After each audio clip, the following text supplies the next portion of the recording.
India के साथ भी, हम पूरी दुनिया के ममालिक के साथ भी, जहाँ पे पीस है वहाँ पे हम हैं। तो जो हमारा नाम टेररिज्म के साथ लिया जाता था वो आजकल टूरिज्म के साथ लिया जाता है। ये इमरान खान साहब का तोहफा है। दादा से, अबू से, सारा खानदान हमारा फजल रहमान का था। सारी ज़िंदगी हम उनके साथ थे और उसकी झंडे हमारे संदूकों में, हमारे बक्सों में पड़े थे।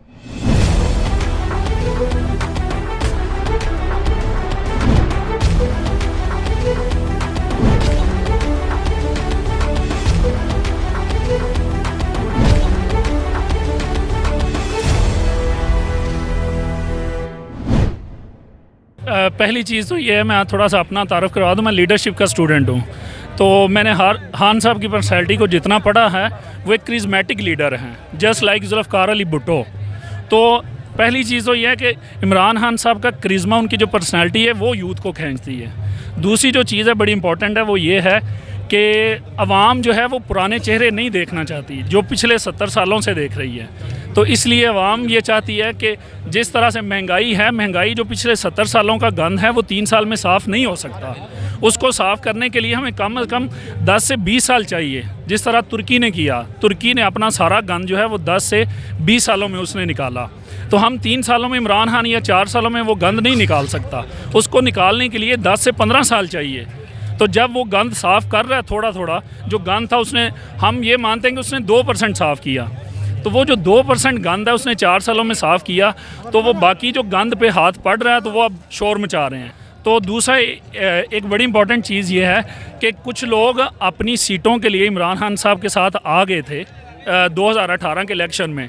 तो वो 2018 के इलेक्शन उन्होंने जीता भी पीटीआई की सीट से, लेकिन अब उनको लगा कि नहीं, इमरान खान तो जो है वो सही हमारे लिए सूटेबल चॉइस नहीं है। तो वो अपने उसी हमीर के साथ जाके मिल गए हैं, उसी गंद के साथ मिल गए हैं। तो लोटे की जगह जो है वो इमरान खान साहब के साथ नहीं है, वो वाशरूम में है। तो वो वाशरूम में जा चीखें हम तहरीक इंसाफ वालों की नहीं निकल रही, चीखें नून वालों की, पीपी वालों की और ये लोटे साहब वालों की निकल रही हैं। हम जो तहरीक इंसाफ वाले हैं बिल्कुल खुश हैं, ना हमारे पास कोई महंगाई है, ना कोई चीज़ भी नहीं है। महंगाई की वजह आप सबको पता है कि इन्होंने कर्जे बहुत लिए हैं। पहले नून लीग और पीपल पार्टी ने कर्जे बहुत लिए हैं, उनकी वजह से आज कर्जों की किस्तें भी वापस कर रहे हैं और बाकी भी। आप महंगाई की बात कर रही हैं, महंगाई की बात कर रही हैं। आप मोहतरमा बेनज़ीर भुट्टो की स्पीच सुने 1997 की, उसमें भी वो यही बात कर रही है, महंगाई। तो ये महंगाई जो है ये पाकिस्तान में इमरान खान साहब आ जाएं, कोई भी आ जाए, तो ये महंगाई होगी। मेरा एक इसके बारे में पॉइंट ऑफ व्यू ये है कि ये महंगाई इसलिए है कि खान साहब जो हैं वो, उनके साथ सारा जो बिज़नेस टाइकून है वो सारा अपोजिशन के साथ है। तो उनकी जो बिज़नेस, बहुत बड़े बड़े बिजनेसमैन हैं, उनकी डोर अपोजिशन के हाथ में है। खान साहब जब थोड़ा हाथ दबाएंगे अपोजिशन पे तो वो बिज़नेस टाइकून जो है वो महंगाई कर देंगे, चीज़ें महंगी कर देंगे, स्टोर कर देंगे। तो ये महंगाई जो है ये चलती है शुरू से, बेनज़ीर भुट्टो के दौर में भी, नवाज शरीफ के दौर में भी, मुशर्रफ के दौर में भी, उसके बाद पीपल्स पार्टी, नवाज शरीफ के, ये इसके बाद भी जो आएगा ये महंगाई ज़्यादा होगी।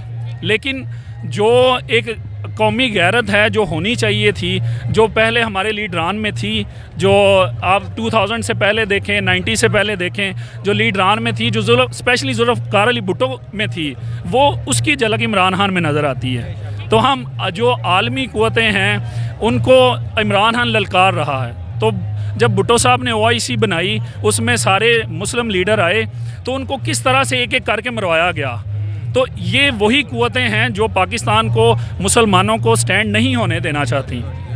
तो ये महंगाई तो एक, आप कह लें, अपोजिशन का एक टूल है। महंगाई तो इससे अगली गवर्नमेंट अगर अपोजिशन को दे दे तो महंगाई इससे भी ज़्यादा होगी। हम तहरीक इंसाफ से बहुत दूर जा चुके थे, लेकिन जब हमारे लीडर को गैर कानूनी तरीके से निकालने की बात आई तो हम अपने लीडर के साथ खड़े हैं। ठीक है, हमें ना किसी महंगाई की परवाह है, ना किसी और चीज़ की परवाह है। PDM की वजह से इमरान खान की पॉपुलैरिटी जो ग्राफ नीचे आ गया था वो आहिस्ता आहिस्ता नहीं बल्कि बड़ी तेज़ी से ऊपर जा रहा है। तो दूसरा ये है कि इनके नैब में केसेस हैं। खान साहब ने कल बड़ी अच्छी तकरीर की, उन्होंने कहा ये जब गवर्नमेंट में आएंगे तो सबसे पहले आगे नैब को ख़त्म करेंगे।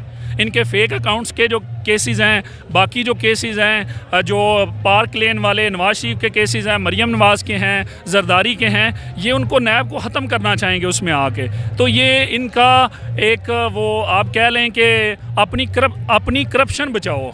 ठीक है, अपने जरदारी साहब जो हैं वो अपने बेटे की सियासत खेल रहे हैं, जो नवाज शरीफ है वो मरीम नवाज की सियासत, शहबाज शरीफ है उसका अपना टाइम बेचारे का पूरा हो चुका है, वो अपने बेटे की जो है वो सियासत को चमकाना चाह रहा है। तो इमरान खान साहब के बेटे जो हैं वो नहीं हैं, हम इमरान खान साहब के बेटे हैं। ये कौम जो है ये इमरान खान साहब की जो है वो उनके बेटे बेटियाँ हैं।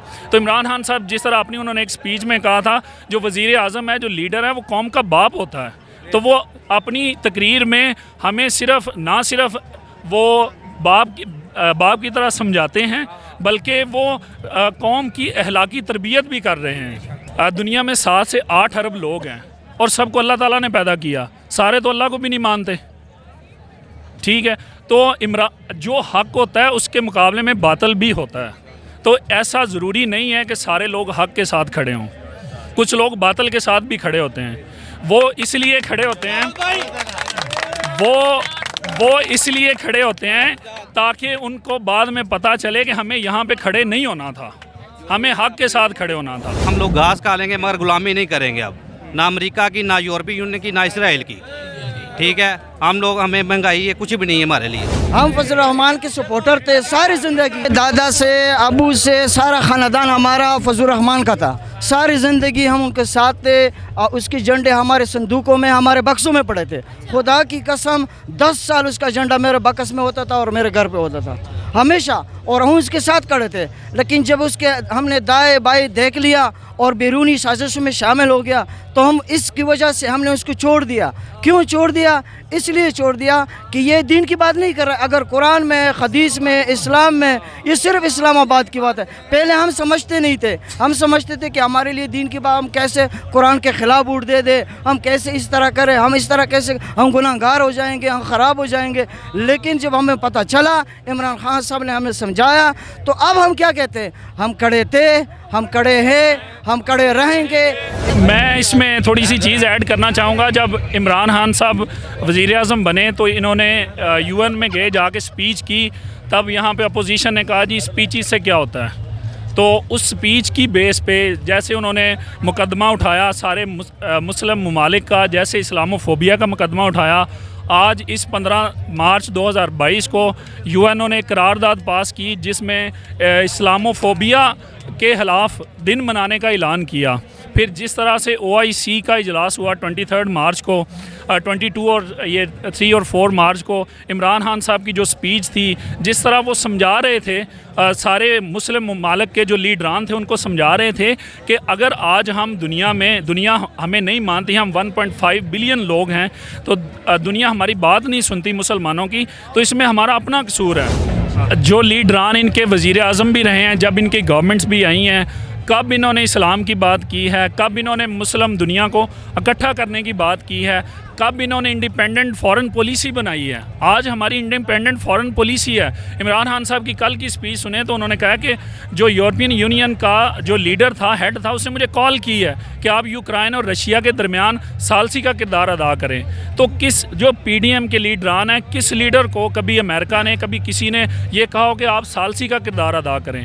तो सालसी का किरदार वही बंदा अदा करता है जो सच्चा हो, जो इंडिपेंडेंट हो, जो किसी की साइड ना ले। तो आज यूक्रेन और रशिया के मैटर में भी हम रशिया की साइड नहीं ले रहे, हम पीस की तरफ हैं। इमरान खान साहब ये कहते हैं, वज़ीर आज़म साहब ये कहते हैं हम पीस की तरफ हैं, हम जंग की तरफ नहीं हैं। हम इंडिया के साथ भी, हम पूरी दुनिया के ममालिक के साथ भी, जहाँ पे पीस है वहाँ पे हम हैं। तो जो हमारा नाम कभी कुछ अरसा पहले पाकिस्तान का नाम टेररिज्म के साथ लिया जाता था, वो आजकल टूरिज़म के साथ लिया जाता है। तो ये इमरान खान साहब का तोहफ़ा है, ये इमरान खान साहब का तोहफ़ा है। तो खान साहब जो हैं उन्होंने कौम को विजन दिया है।